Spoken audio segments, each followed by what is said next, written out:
2, 3 et clap. Hello guys! Aujourd'hui j'espère que vous êtes ready parce qu'on va apprendre du coréen. Là je suis en mode teacher. Dans cette vidéo que je vous mets dans le petit i, j'avais fait ma première vidéo dans laquelle je vous faisais un petit peu des cours de coréen. En fait, dans cette vidéo, je vous apprenais quelques basiques en coréen, comment se présenter de manière simple. Je vous avais dit que c'était pas la seule vidéo que je ferais du genre. Et ben voilà, je ne vous ai pas menti puisqu'aujourd'hui je reviens avec une vidéo de la sorte. J'avais posté un petit sondage dans lequel je vous demandais qu'est-ce qui vous intéresserait pour la prochaine vidéo du genre et vous avez été majoritairement à me répondre le vocabulaire ou les phrases que vous pourriez utiliser dans un restaurant. Du coup, je suis à vos ordres et je vous ai préparé du vocabulaire et des phrases en fait que vous pourrez apprendre pour pouvoir les utiliser dans un restaurant coréen. Ça vous avait pas mal plu la dernière fois donc je vais essayer de faire aussi synthétiser. Et je vais commencer du coup la vidéo comme la dernière fois avec quelques vocabulaires de base, des mots vraiment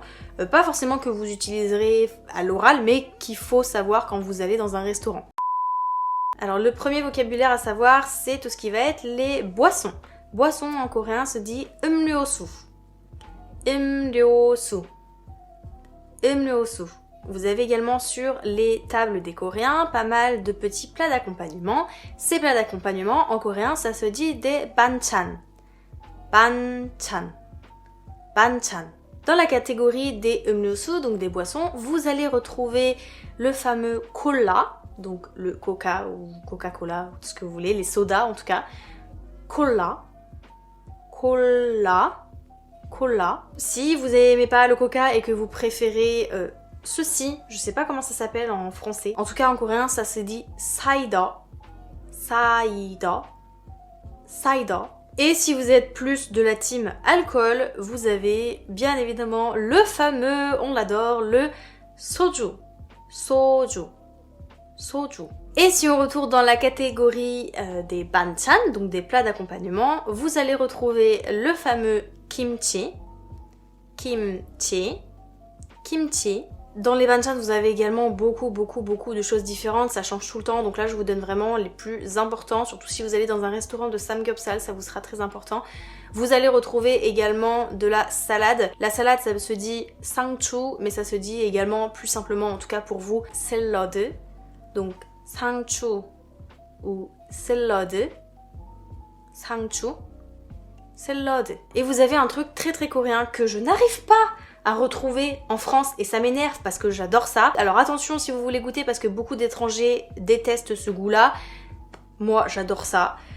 C'est des feuilles de perilla, je crois que ça se dit en anglais, qui sont un peu des feuilles, vous savez, en triangle, un peu comme ça. Je vais vous mettre une photo. Qui en coréen s'appelle des kennip. Kennip. Kennip. Voilà, là je vous en ai donné quelques-uns, mais clairement je peux pas tout vous dire parce que sinon on y passerait toute la journée si je devais vous expliquer tous les plats que vous trouvez en Corée, ou en tout cas si je devais tous vous les apprendre et vous les écrire. Je vais juste finir avec le dernier, le fameux, le riz, parce qu'il n'y a jamais un repas coréen sans du riz. Le riz en coréen ça se dit tout simplement pap. Pap. Skippons donc pour le reste de la nourriture, je vais juste vous expliquer 2-3 mots au niveau des ustensiles pour manger, ça peut être sympa. Si vous avez besoin d'une cuillère, vous allez utiliser le mot 숟가락. 숟가락. 숟가락. Si vous avez besoin de baguettes, des chopsticks, vous allez utiliser 젓가락. 젓가락. 젓가락. Et si vous avez besoin d'un verre, que ce soit un verre un gobelet ou un verre de soju, très important, vous allez demander un jan. Jan.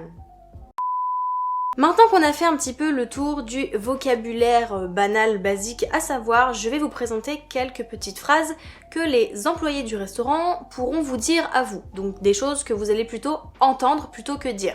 Mais c'est toujours sympa de comprendre ce qu'on vous dit. Tout d'abord, quand vous allez rentrer dans un restaurant, ou même pas dans un restaurant d'ailleurs, mais dans quelque part, dans un magasin, dans un shop, peu importe, les employés vont vous dire 어서 오세요. 어서 오세요. 어서 오세요. Ça veut tout simplement dire bienvenue. Quand vous serez rentré dans un restaurant, la première chose que le staff va venir vous demander, c'est combien est-ce que vous êtes, pour savoir où est-ce qu'ils vous mettent dans le restaurant. Pour vous poser cette question, ils vont vous dire soit 몇 명이세요, soit 몇 분이세요, 몇 명이세요, 몇 분이세요, 몇 분이세요? Quand le staff viendra prendre votre commande, il risque beaucoup de vous demander si vous avez choisi. C'est-à-dire en coréen, 선택하셨어요? 선택하셨어요? 선택하셨어요? Question à laquelle vous pourrez répondre tout simplement oui ou non, donc 네 ou 아니요. Petite variation pour le non, si vous voulez dire pas encore, vous pouvez également utiliser 아직은. Pour utiliser 아직은, il y a surtout une intonation assez particulière, puisqu'en fait c'est le début d'une phrase. C'est comme si vous ne finissiez pas encore votre phrase. Vous pouvez répondre 아직은... Point de suspension, entre guillemets. Autre phrase que vous risquez d'entendre, c'est au moment de payer l'addition. Alors, 2 questions que le staff peut vous poser. Déjà, s'ils vous voient à plusieurs, en tant qu'étrangers, ils ont tendance certaines fois à nous demander si on veut faire moitié-moitié pour l'addition. Il y a plusieurs façons de poser cette question, hein, clairement. Mais vous risquez surtout d'entendre la phrase « 계산을 반반 하실래요 ?» 반반 voulant dire moitié-moitié, 50-50. 계산을 반반 하실래요? 혹시 계산을 반반 하실래요? Et pareil à cette question, vous pouvez dire oui ou non. Également, phrase qu'on va vous demander à chaque fois, et ça c'est pas que dans les restaurants, c'est à chaque fois que vous allez payer quelque chose en fait. Ils vont vous demander si vous voulez votre reçu, votre ticket de caisse. Ils ont 2 façons d'ailleurs de le dire qui sont très répandues, il y en a bien évidemment encore plus, mais les 2 façons les plus utilisées c'est tout d'abord 영수증 드릴까요? 영수증 드릴까요? Ou alors 영수증 필요하세요? 영수증 필요하세요? 영수증 드릴까요? 영수증 필요하세요? Et encore une fois, à cette question, vous pouvez répondre 네, 감사합니다. Donc oui, merci. Ou alors 아니요, 괜찮아요. Qui veut dire non, ça va aller. 네, 감사합니다. 아니요, 괜찮아요. Maintenant qu'on a vu les phrases que vous risquez forcément d'entendre de la bouche du staff, ou en tout cas les questions qu'il pourrait vous poser, je vais vous donner maintenant quelques phrases types et quelques vocabulaires que vous pourrez utiliser envers le staff. Tout d'abord, quand vous voulez commander dans un restaurant coréen, il ne faut pas attendre que le serveur vienne, il faut l'appeler. En général, les Coréens lèvent la main en disant soit 저기요, soit 주문할게요. Des fois, ils disent les 2 même. 저기요, ça veut dire par ici.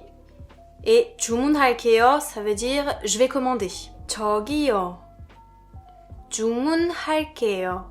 저기요, 주문할게요. Si vous voulez que le staff vous donne quelque chose, est-ce que vous pouvez me donner de la salade ou est-ce que vous pouvez me donner des chopsticks, des baguettes, vous pouvez utiliser la phrase 뜬뜬뜬 주세요. Vous remplissez les pointillés bien évidemment avec ce dont vous avez besoin, donc le mot en question. Par exemple, si vous voulez demander des baguettes, vous pouvez dire 젓가락 주세요. Et si vous voulez demander qu'on vous donne plus de quelque chose, donc ça c'est surtout au niveau des banchan, une fois que vous avez fini et que vous voulez un petit peu plus, je sais pas, de kimchi ou quoi que ce soit, vous pouvez redemander qu'on vous resserve quelque chose en disant 뜬뜬뜬 더 주실 수 있어요? Si vous êtes en manque de kimchi, vous pouvez dire 혹시 김치를 더 주실 수 있어요?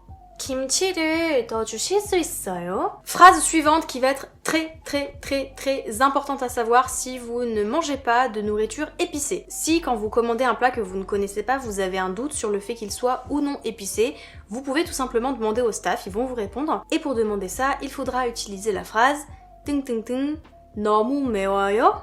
너무 매워요? 김치찌개는 너무 매워요? Et sur certains plats, on va vous laisser le choix, vous allez voir sur le menu que vous pourrez choisir plus ou moins épicé, ou même en général vous pouvez vous-même demander au staff de vous faire une version moins épicée. Vous pouvez utiliser la phrase 안 매운 걸로 주세요.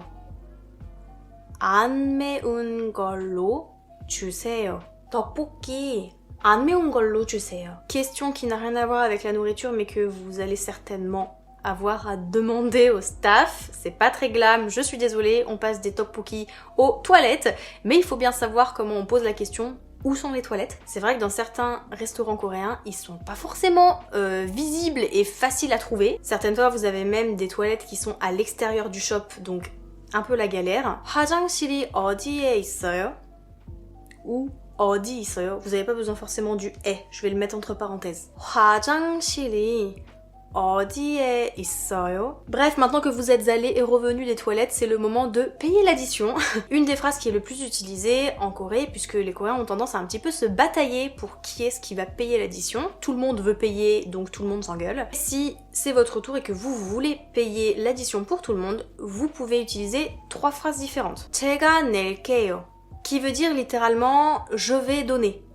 Je vais donner, sous-entendu, de l'argent. 제가 낼게요. Version numéro 2, la phrase 계산을 제가 할게요. 계산을 제가 할게요. Et troisième façon de dire, mais qui là est plutôt utilisée pour des amis, entre amis. C'est une phrase un petit peu moins formelle. Elle reste formelle quand même, mais c'est un petit peu moins poli de dire ça à son patron, par exemple. C'est la phrase 제가 사줄게요. Mais en général, on l'utilise sans le yo, donc sans la version formelle. On dit surtout 내가 사줄게. 내가 사줄게. Et on va finir du coup avec la dernière phrase qui est le moment de dire au revoir quand vous partez du restaurant. Quand on est dans un restaurant, on dit pas au revoir de la même façon qu'on dit au revoir à sa mère ou à son pote. Voilà, ça se passe pas du tout comme ça. Pour être poli, on va utiliser la phrase, ou en tout cas le mot 수고하세요. 수고하세요, qui littéralement veut dire travaillez dur, travaillez beaucoup, faites de votre mieux. Ça paraît très spécial de dire ça en français, c'est pas du tout quelque chose qu'on fait chez nous, mais en tout cas les Coréens, pour eux, souhaiter à quelqu'un de travailler dur, ça veut dire leur souhaiter la réussite. Donc du coup, les Coréens, quand ils sortent d'un restaurant, ils disent 수고하세요. 어서오세요. 몇 분이세요? 안녕하세요. 2명이에요. 그럼 거기로 오세요. 저기요, 주문할게요. 네, 선택하셨어요? 네. 그런데 저 김치찌개를 먹고 싶은데 혹시 김치찌개는 너무 매워요? 좀 맵긴 하지만 안 매운 걸로 해주시면 됩니다. 좋아요. 그럼 김치찌개 안 매운 걸로 주세요. 그리고 된장찌개 하나랑 소주 하나 주세요. 네, 알겠습니다. 저기요, 혹시 김치를 넣어주실 수 있어요? 네. 계산을 어떻게 하시겠어요? 만반으로 하실래요? 아니요, 제가 낼게요. 네, 그럼 17,000원입니다. 네, 감사합니다. 영수증 필요하세요? 아니요, 괜찮아요. 네, 알겠습니다. 감사합니다. 수고하세요. 네, 안녕히 가십시오. Eh bien écoutez guys, j'espère que cette vidéo vous aura plu, vous aura aidé pour votre apprentissage du coréen. Si la vidéo vous a plu et vous a aidé, on n'oublie pas non plus le like, on n'oublie pas l'abonnement pour ceux qui ne sont pas abonnés. Puisque je l'ai annoncé dans ma dernière vidéo, je pars bientôt en Corée du Sud, je vais vous faire une masse de vlogs. Donc c'est le moment ou jamais pour me suivre sur ma chaîne, donc voilà. Partagez un maximum ma chaîne YouTube, j'en serais vraiment super contente. Je vous retrouve la semaine prochaine dans une nouvelle vidéo et en attendant je vous fais de gros bisous.